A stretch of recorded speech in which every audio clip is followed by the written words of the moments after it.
¿Qué es lo que hace realmente un proyecto minero? Agarra una roca gigantesca que está enterrada, porque ese es el yacimiento. El yacimiento es una roca enterrada, eso es el yacimiento.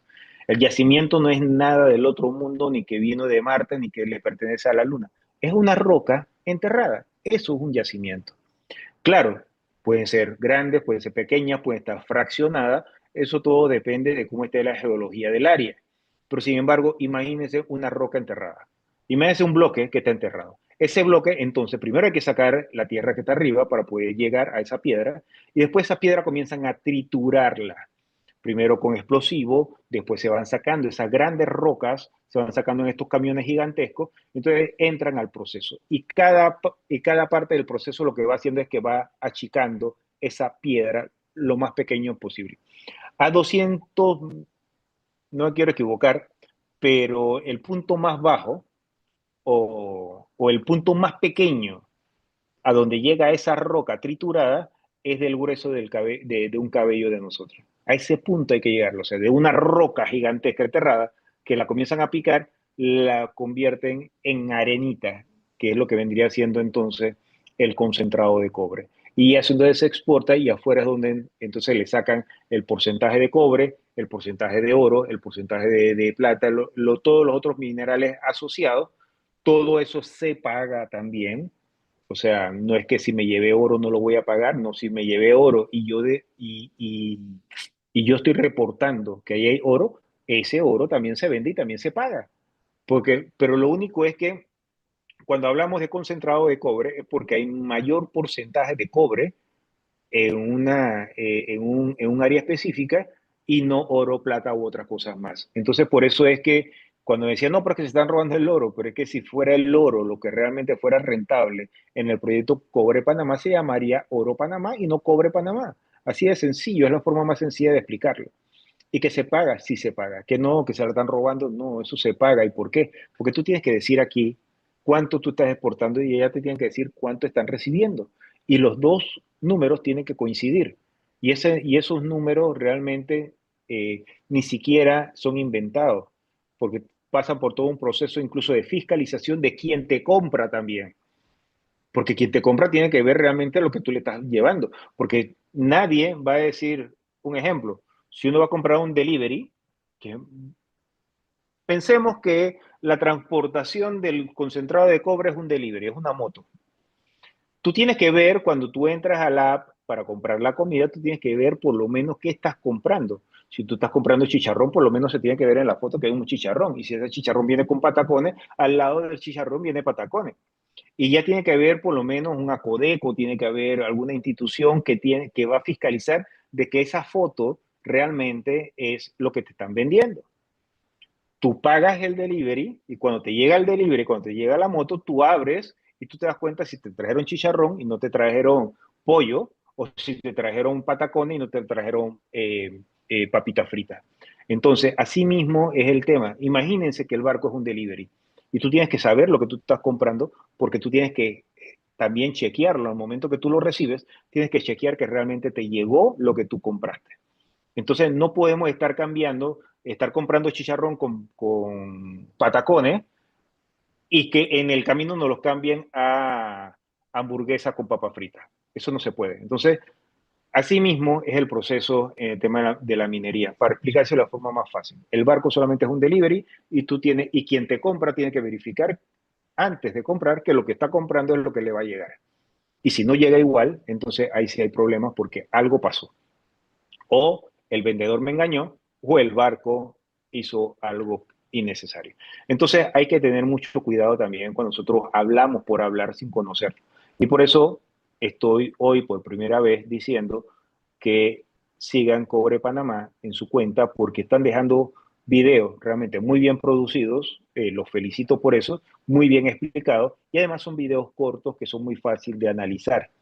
Y también cualquier pregunta con respecto a esos videos nos las pueden hacer a nosotros en Medio Ambiente y Progreso y nosotros con mucho gusto le vamos a contestar o a Camipa Oficial, que también es la página de la Cámara Minera de Panamá, que con mucho gusto también se lo vamos a podemos darle cualquier tipo de respuesta con respecto a este y otros videos más que están promocionando. Entonces, es muy importante que nosotros comencemos ya no solamente a creer las cosas que están apareciendo de algunas personas en las redes sociales, sino que tenemos que buscar realmente la clave. Eh, Nosotros, por lo menos, nos sigue preocupando, y otra de las noticias que hay también, nos sigue preocupando mucho el tema del desempleo. Yo creo que todos nosotros tenemos que enfocarnos a cómo crear empleo, porque también hay algunas cosas que son confusas, que voy a tratar de explicárselo con mis palabras, porque no soy economista, pero hay algunas cosas que investigando y hablando con otros economistas hemos podido realmente. ¿Por qué se habla de que Panamá crecerá un 4.5% en el 2025 si nosotros, si hay mucho desempleo? ¿Cómo es posible que Panamá crezca económicamente si hay desempleo? Bueno, esto es un punto realmente que voy a tratar de explicar lo más básico posible. ¿Qué es lo que sucede? Es que lo que está pasando es que lo que se está disminuyendo, lo que se está perdiendo es el empleo formal. El empleo formal significa la persona que está contratada o está trabajando o tiene un salario en el cual le están haciendo descuento y entre esos descuentos, por supuesto, los impuestos, y uno está aportando de su trabajo, está aportando al Estado con impuestos para que el Estado pueda desarrollarlo. Esos son los trabajos formales, en donde hay un contrato, en donde hay un periodo, hay un horario, hay un cheque, hay un pago, y yo de ese pago por supuesto, pago mis impuestos. Ese es el empleo formal. El empleo informal es el que realmente está creciendo.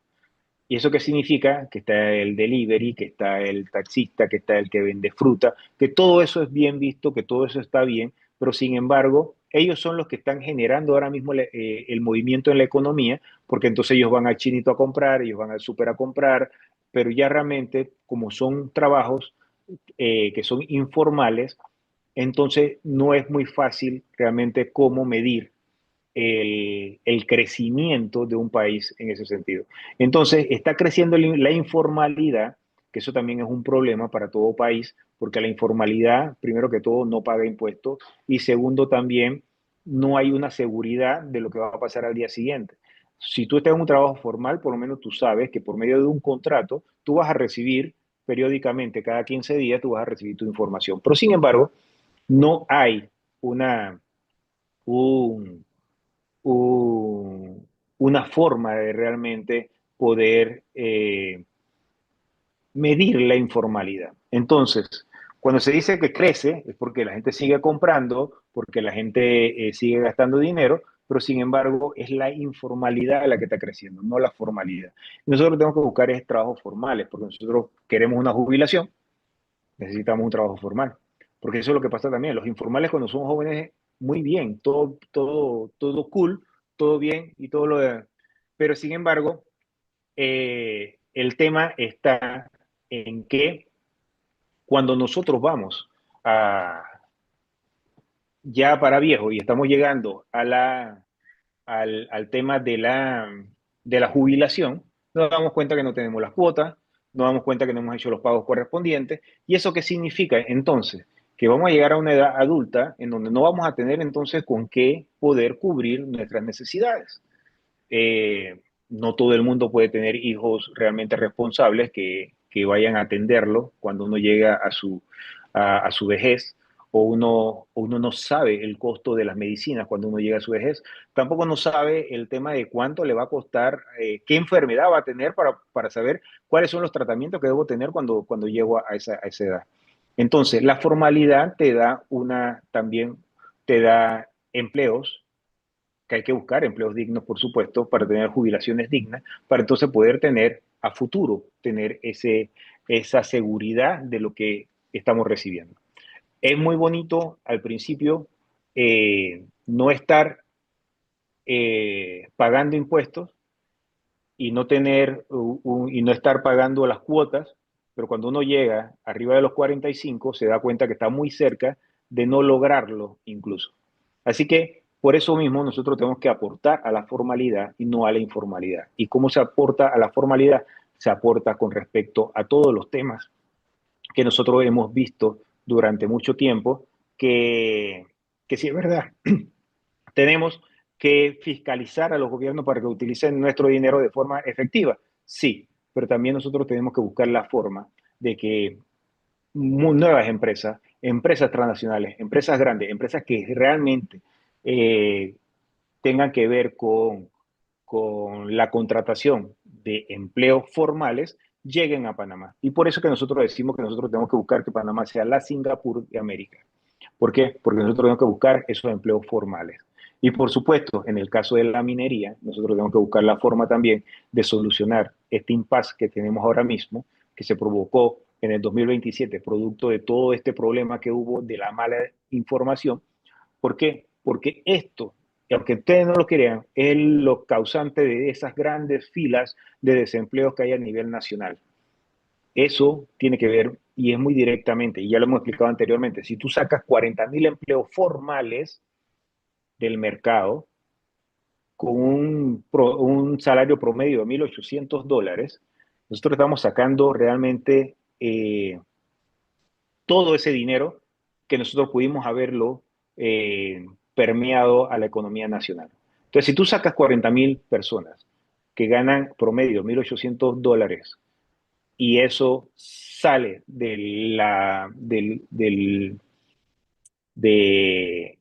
día a día de Panamá, entonces, ¿qué sucede? Sucede lo que está pasando ahora mismo.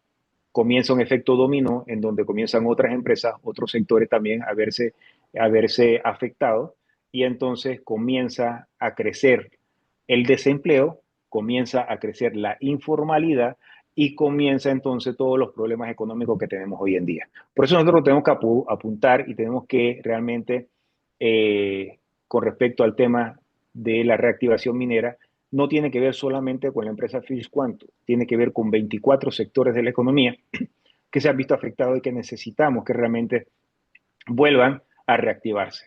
El agro, todo el sector agro que le vendía a la mina, tenemos que ver el tema marítimo, el tema logístico, todo lo que tenemos que ver alrededor de un proyecto que consumía todos esos productos que se generaban aquí en Panamá.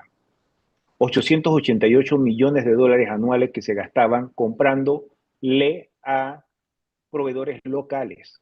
Entre eso estaba el que vendía el tomate, el que vendía la gallina, el que vendía los huevos, el que le vendía la maquinaria, el que le vendía los focos, el que le vendía todo lo que se necesita para el pan, el que le vendía también las llantas, todo eso se gastaba aquí en Panamá y quedaba aquí en Panamá.